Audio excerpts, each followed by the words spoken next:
तो इससे पहले लेक्चर में हमने डिस्कस किया basic building block diagram communication system का। हमने समझा था अगर शॉर्ट डिस्टेंस तक कम्युनिकेशन करना है तो हम वायर्ड कम्युनिकेशन प्रेफर कर सकते हैं, लेकिन अगर लॉन्ग डिस्टेंस कम्युनिकेशन करना होगा देन उस केस में हमें वायर्ड कम्युनिकेशन नहीं यूज में लेना चाहिए, बल्कि वायरलेस कम्युनिकेशन प्रेफरेबल होगा।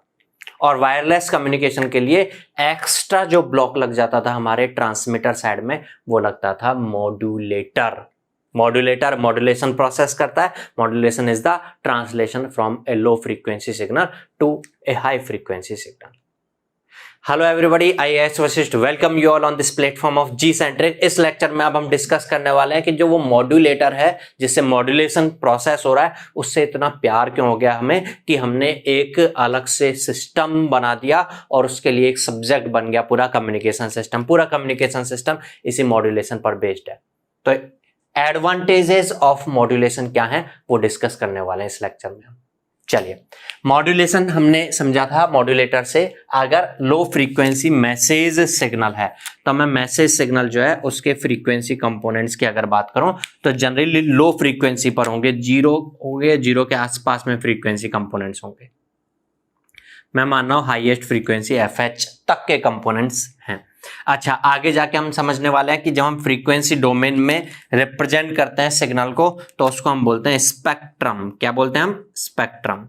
आपने सुना होगा ना 2G स्पेक्ट्रम घोटाला, ठीक है, तो वो भी क्लियर होगी चीजें, ठीक है। तो स्पेक्ट्रम जब भी हम शो करते हैं तो स्पेक्ट्रम में जैसा पॉजिटिव फ्रीक्वेंसीज पर होता है वैसा नेगेटिव फ्रीक्वेंसीज पर भी होता है।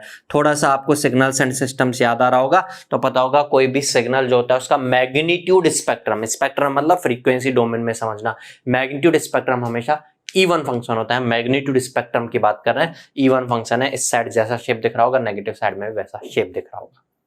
अब ये शेप ऐसी क्यों होती है वो आगे क्लियर होने वाली है बातें। अभी के लिए हम ये मान के चल रहे हैं कि एक लो फ्रीक्वेंसी सिग्नल ये है।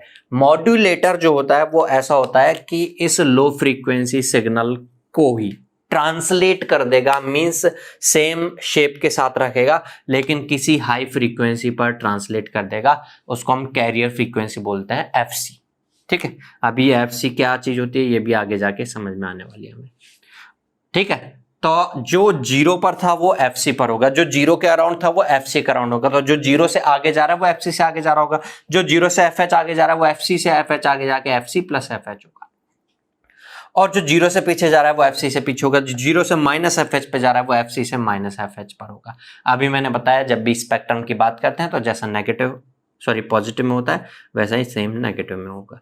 इसका negative means minus FC plus FH, इसका negative means minus FC minus FH, ऐसा कुछ स्पेक्ट्रम होगा। अब हम कह सकते हैं ये वाला जो सिग्नल था इसमें हाईएस्ट फ्रीक्वेंसी FH ये थी, लोएस्ट फ्रीक्वेंसी हो सकता है 0 9, बल्कि ऐसा कुछ हो, ऐसा भी हो सकता है शेप, ये FL कुछ है। देन उस केस में ये FC के अराउंड, जैसे 0 के अराउंड था वैसे FC के अराउंड ये FC प्लस FL तक से स्टार्ट होगा और ये FC माइनस FL होगा, और सेम ऐसा इधर हो सकता है ऐसा हो, तो हमने इसलिए ये कह दिया है। ये यहाँ FC के अराउंड में देखिए, माइनस FC, सॉरी, ठीक है। मैं वैल्यूज क्या होंगी वो समझ ही सकते हैं, minus FC plus FL, minus FC minus FL, ऐसा कुछ होगा।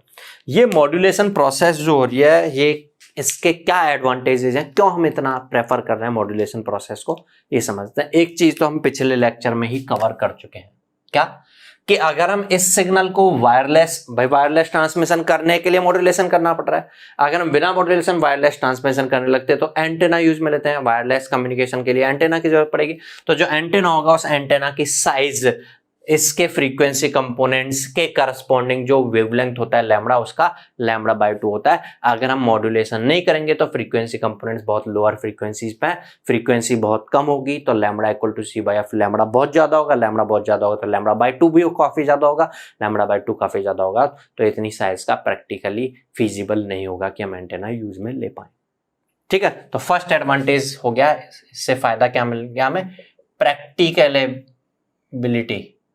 ऑफ एंटेना हो गया, ऑफ एंटेना साइज। चलिए सेकंड देखिएगा, आप समझिएगा, सेकंड चीज को समझते हैं।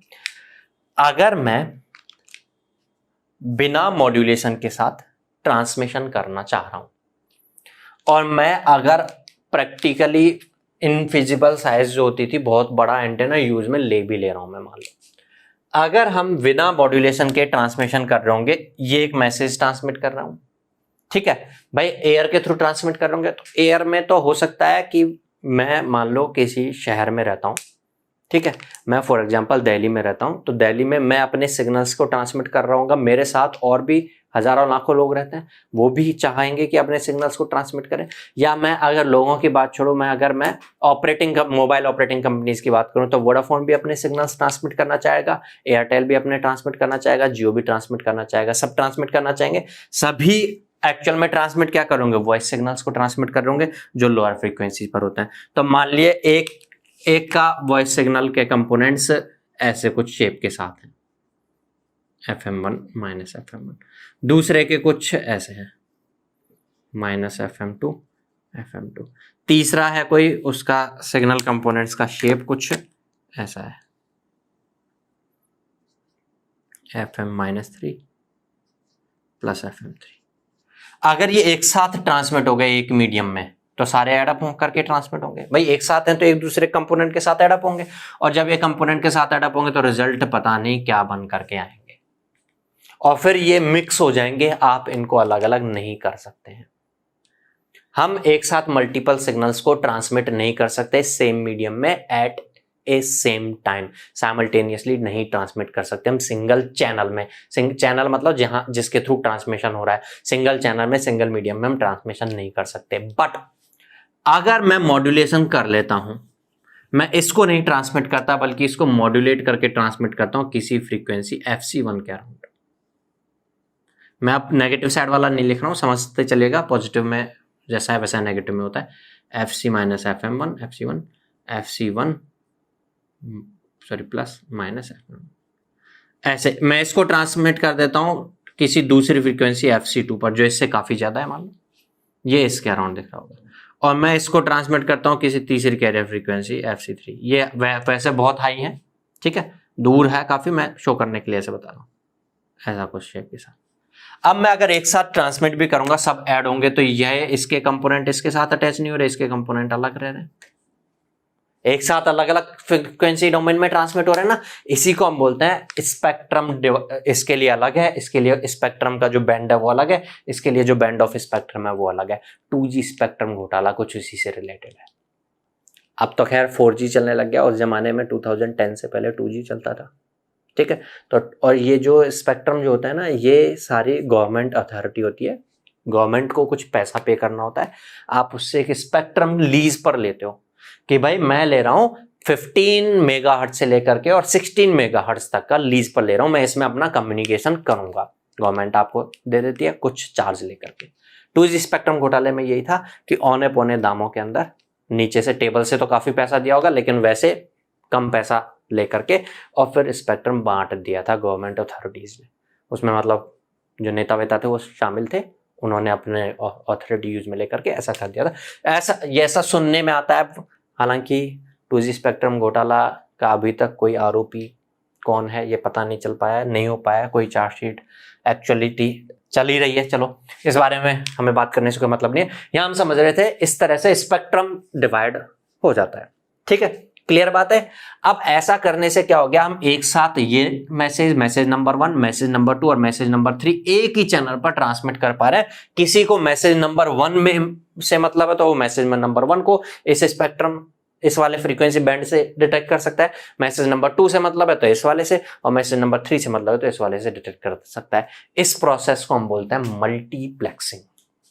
मल्टीप्लेक्सिंग की डेफिनेशन अगर कोई डिफाइन करना चाहे तो कह सकता है, multiplexing is the process of transmission of number of message signals from a single channel at same time. ये मल्टीप्लेक्सिंग पॉसिबल हो पाए, मॉड्यूलेशन अगर नहीं कर रहे होते हम तो मल्टीप्लेक्सिंग नहीं हो पाती भैया। क्लियर हुई होगी बातें, ठीक है। तो फर्स्ट प्रैक्टिकल ये साइज ऑफ एंटीना के अलावा एक दूसरा एडवांटेज और इसका हो गया, इसका मल्टीप्लेक्सिंग पॉसिबल बिकम्स फिजिबल। चलिए इसके अलावा और क्या इसके एडवांटेजेस हैं। अच्छा नेक्स्ट हम ऐसा समझते हैं, दो तरह के सिग्नल होते हैं, एक होता है नैरो बैंड सिग्नल, एक होता है वाइड बैंड सिग्नल। चलिए नैरो बैंड कौन से होते हैं और वाइड बैंड कौन से होते हैं पहले वो समझेंगे हम, फिर इसके बाद हम देखेंगे मॉड्यूलेशन करने से पहले जो सिग्नल था वो नैरो बैंड था या वाइड बैंड था, और मॉड्यूलेशन होने के बाद वो नैरो बैंड रहा या वाइड बैंड हो गया, ये हमें देखना है। तो नैरो बैंड सिग्नल्स किनको बोलते हैं? मान लो कोई सिग्नल्स हैं, उनमें लोएस्ट फ्रीक्वेंसी कंपोनेंट जहां से स्टार्ट हो रही है वो एफ एल है, और हाईएस्ट फ्रीक्वेंसी जहां तक रह रही है वो एफ एच है, ऐसा है। ठीक है, हम F H by F H minus F L की वैल्यू के हिसाब से बोलते थे, ये बहुत कम होती है, अगर 1 के आसपास होती है तो बेस बैंड सिग्नल है, बिल्कुल याद आ रहा होगा आपको। इसकी वैल्यू अगर लेस नियरली इक्वल टू 1 है फिर तो हम बोलते थे बेस बैंड सिग्नल है, और F H by F H minus F L की वैल्यू काफी लार्ज है 1 से, तो हम बोलते थे ये बैंड पास है। अब ये तो चलो हम पहले समझ चुके थे, अब हम समझने वाले हैं नैरो बैंड और वाइड बैंड। नैरो बैंड और वाइड बैंड के लिए हम F H by F H minus F L नहीं बल्कि F H by F L ही करते हैं। अगर ये रेशियो काफी लार्ज हो तो हम बोलते हैं सिग्नल इज वाइड बैंड। अब इसका मतलब क्या देखना, जो लोएस्ट फ्रीक्वेंसी है उसके कंपैरिजन में हाईएस्ट फ्रीक्वेंसी उसके काफी गुने तक है, काफी मल्टीपल में, हाई मल्टीपल में, तो आप बोलोगे बहुत बड़ी दूरी तक है। एफ मतलब लोएस्ट पर आप आ गए, इससे बहुत दूर तक, बहुत वाइड तक में इसके कंपोनेंट से बैंड तक में अगर एफ एल से काफी हायर है तो हम बोलेंगे ये सिग्नल वाइड बैंड सिग्नल है। और अगर F H by F L small हो तो हम बोलते हैं ये नैरो बैंड है। मींस एफ एल चलो जितना भी है, एफ एच उससे दुगना 3 गुना तक है, बहुत ज्यादा नहीं है, बस थोड़ा सा आगे, थोड़ा सा मल्टीपल तक में पहुंच अगर आप जाएं तो एफ एच तक पहुंच जाएंगे, तो हम बोलते हैं नैरो बैंड सिग्नल है। अब हम देखते हैं मॉड्यूलेशन होने से पहले सिग्नल कैसा था, मॉड्यूलेशन होने के बाद सिग्नल कैसा हो गया। मान लो मैं मॉड्यूलेशन होने से पहले वॉइस सिग्नल की बात करता हूँ, 20 हर्ट्ज से लेकर के 20 किलो हर्ट्ज तक के फ्रीक्वेंसी कंपोनेंट्स हैं। अगर इसमें एफ एच, इस वैसे तो बेस बैंड हम समझ चुके थे उस हिसाब से इस चीज को, अगर हम एफ एच में मीन्स 20 किलो में 20 का डिवाइड करें तो यह आएगा 1 किलो 1000, काफी ज्यादा रेशियो आ रहा है ये, मतलब ये वाइड बैंड सिग्नल है। मैंने नेगेटिव साइड में नहीं बनाया है, ठीक है, इससे कोई मतलब नहीं है, नेगेटिव साइड में भी ऐसा दिख रहा होगा। जब भी लो एफ एल की बात करते हैं, लोएस्ट की बात करते हैं, नेगेटिव फ्रीक्वेंसी में कंपोनेंट देखते हैं हम ऑलवेज पॉजिटिव्स में देखते हैं। पॉजिटिव में सबसे कम कौन सा है, पॉजिटिव में सबसे ज्यादा कौन सा है। नेगेटिव फ्रीक्वेंसी प्रैक्टिकली तो होती नहीं है, ये क्यों समझते हैं ये हम समझेंगे अभी आगे, बेसिक्स समझने वाला है ना सिग्नल्स एंड सिस्टम से रिलेटेड, उसमें इस चीज को कवर करने वाले हैं। ठीक, नेक्स्ट है, अगर हम इसका मॉड्यूलेशन कर देते हैं, और मॉड्यूलेशन करते हैं हम एक कैरियर फ्रीक्वेंसी पर, और कैरियर फ्रीक्वेंसी है 100 मेगाहर्ट्ज, तो जो 100 मेगाहर्ट्ज से 0 से 20 आगे था वो 100 मेगाहर्ट्ज से 20 आगे जाएगा, और जो 100 मेगाहर्ट्ज से 20 किलो को अगर मेगा में बोलें, अगर हम मेगा में बोलें तो 0.02 मेगा बोल सकते हैं। ठीक है, तो ये तो बहुत कम होगा 100 से, तो मैं इसको लिख ही नहीं रहा। ठीक है, ये 100.02 मेगा तक जा रहा होगा, और जो 0 से पीछे है वो 100 मेगा से पीछे आ रहा होगा। 0 से जो -20 किलो तक जा रहा है, मीन्स मेगा में बोले तो 0.02 मेगा तक। ठीक है, तो वो हो जाएगा अब 99.98 मेगा। अब जो रिजल्टिंग सिग्नल आ रहा है ये मॉड्यूलेटेड सिग्नल, इसमें हाईएस्ट फ्रीक्वेंसी वाला सिग्नल है यहां एफ एच, और लोएस्ट फ्रीक्वेंसी वाला सिग्नल है यहां एफ एल। अब आप F H by F L करेंगे तो F H is 100.02 mega, F L is 99.98 mega. कितना सा फर्क है इसमें, इसके बराबर सा, ये थोड़ा सा ही तो ज्यादा है, 99.98 और 100.02 में कितना फर्क है, दोनों मेगा में ही है, ये नियरली इक्वल टू 1 है। इसका मतलब ये नैरो बैंड सिग्नल हो गया है। आप इसका मतलब कह सकते हो कि विद मॉड्यूलेशन नैरो बैंडिंग हो जाती है, जो वाइड बैंड था सिग्नल वो एक्चुअल में नैरो बैंड में कन्वर्ट हो जाएगा, नैरो बैंडिंग हो जाती है। और नैरो बैंडिंग होना हमारे लिए फायदेमंद है या नुकसानदायक है, ये देखना है नैरो बैंडिंग आकार से। चलिए देखें, नैरो बैंडिंग होना हमारे लिए फायदेमंद है या नुकसानदायक है, इसको समझते हैं। हमें क्या करना होगा, जो यहां से सिग्नल ट्रांसमिट होता है रिसीवर से, सॉरी ट्रांसमीटर से, वो रिसीवर पे जब रिसीव होगा तो उस पर ऑपरेशंस करने होंगे उस सिग्नल पर, और सिग्नल पर ऑपरेट करने के लिए कोई इलेक्ट्रिकल सर्किट्स होंगे, इलेक्ट्रिकल नेटवर्क्स होंगे, उन इलेक्ट्रिकल नेटवर्क्स में अगर डिफरेंट डिफरेंट फ्रीक्वेंसी के हिसाब से काम करना है हमें, तो ट्यूनिंग करनी होगी। ट्यून्ड सर्किट, रेजोनेंस पढ़ा होगा ना आपने नेटवर्क थ्योरी में। और ट्यून्ड सर्किट मतलब कॉन्सेप्ट इसमें आ जाता है पिक्चर में एल और सी। अब सुनिएगा, अगर मेरा एल और सी पर ही डिपेंड करता है फ्रीक्वेंसी, ठीक है। अगर मेरा जो लोएस्ट फ्रीक्वेंसी और जो हाईएस्ट फ्रीक्वेंसी है उसमें बहुत ज्यादा गुने का डिफरेंस है, तो इस वाले सिग्नल जिसमें ये फ्रीक्वेंसी कंपोनेंट है, इन पर ऑपरेट करने वाले जो इलेक्ट्रिकल सर्किट्स होंगे उनके कैपेसिटेंस, इंडक्टेंस के वेरिएशंस, अगर मैं इस फ्रीक्वेंसी से लेकर इस पूरी फ्रीक्वेंसी पर ऑपरेट करना है ना, मेरे को वेरिएंस देखूं तो 1000 गुने तक वेरिएशंस करने होंगे, 1000 गुने तक वेरिएशंस करने होंगे। आगे हम सब्जेक्ट में पढ़ेंगे तो समझ में आएगा, बल्कि इसकी भी स्क्वायर से रिलेटेड होता है। 1000 के भी स्क्वायर गुने तक आपको वेरिएशंस करने होंगे, जो कि प्रैक्टिकली पॉसिबल नहीं होता। कोई कैपेसिटेंस अगर वेरिएबल कैपेसिटेंस पॉसिबल हो भी, वेरी कैप बोलते हैं ना, जो कैपेसिटेंस जिसका वेरी कर सके, तो वो वेरी भी कर सकेगा। तो ऐसे होगा, लोएस्ट कैपेसिटेंस मान लो 4 माइक्रोफैराड होगा, हाईएस्ट कैपेसिटेंस 20 माइक्रोफैराड तक हो जाएगा, मतलब 5 गुने तक वेरी कर जाएगा। ऐसा नहीं कि लोएस्ट कैपेसिटेंस 4 माइक्रोफैराड हो, हाईएस्ट कैपेसिटेंस 4 माइक्रोफैराड से बढ़ते बढ़ते 4000 माइक्रोफैराड तक हो जाए, ऐसा प्रैक्टिकली फिजिबल नहीं होता। इसलिए जो सिग्नल वाइड बैंड सिग्नल्स होते हैं उनकी लोएस्ट और हाईएस्ट फ्रीक्वेंसी बहुत ज्यादा रेशियो में होती है, तो उस पर ऑपरेट करने वाले जो इलेक्ट्रिकल सर्किट्स होंगे उनके कंपोनेंट जो होंगे, उनके जो एलिमेंट्स होंगे, उनमें इतने हाई वेरिएशंस रिक्वायर्ड होंगे, जो कि प्रैक्टिकली फिजिबल नहीं है। नैरो बेंडिंग हो जाने पर, नैरो बेंडिंग कब होती है, जब हमारा मॉड्यूलेशन हो जाता है, तो हाईएस्ट और लोएस्ट फ्रीक्वेंसी जो कंपोनेंट्स हैं वो आपस में बहुत कम फर्क है, हल्का सा फर्क है। तो इतना तो कैपेसिटेंस वेरी कर सकता है, इंडक्टेंस वेरी कर सकता है। तो आप कह सकते हो ये नैरो बेंडिंग होने से practically feasible circuit element variations possible होता है in the operating frequency range.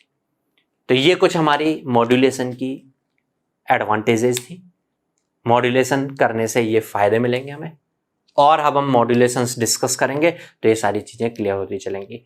Next अब हम स्टार्ट करेंगे, यहां तक हमने थोड़ा सा कम्युनिकेशन सिस्टम का इंट्रोडक्शन देख लिया है। अब हम डिस्कस करेंगे कम्युनिकेशन सिस्टम में जब हम मॉड्यूलेशन करना है तो डिफरेंट टाइप के मॉड्यूलेशंस, लेकिन उन पर जाने से पहले हमें बेसिक सिग्नल सिस्टम्स पर पकड़ होनी चाहिए। ठीक है, आपने सिग्नल सिस्टम बहुत अच्छे से पढ़ भी लिया हो तो भी, और नहीं भी पढ़ा हो तो भी, हम बेसिक सिग्नल सिस्टम के केवल उन पॉइंट्स से गो थ्रू होंगे जो हमारे काम में आने वाले हैं, इसलिए इंपॉर्टेंट है। मैं आपको पूरी सिग्नल सिस्टम्स नहीं बताने वाला हूं यहाँ पे, आपने पूरा सिग्नल सिस्टम बहुत अच्छे से पढ़ लिया, तो भी मैं इसलिए बताने वाला हूं कि आपके सामने बुलेट पॉइंट्सों की क्या क्या चीजें आपको यूज में आने वाली हैं, वो आप अपने माइंड में रखें कम्युनिकेशन सिस्टम को प्रैक्टिस करते टाइम पर। तो मिलते हैं नेक्स्ट लेक्चर में, हम basics of signals and systems, या इसको आप बेसिक्स ऑफ कम्युनिकेशन सिस्टम कह सकते हो, जिसको हमें आगे यूज में लेना है।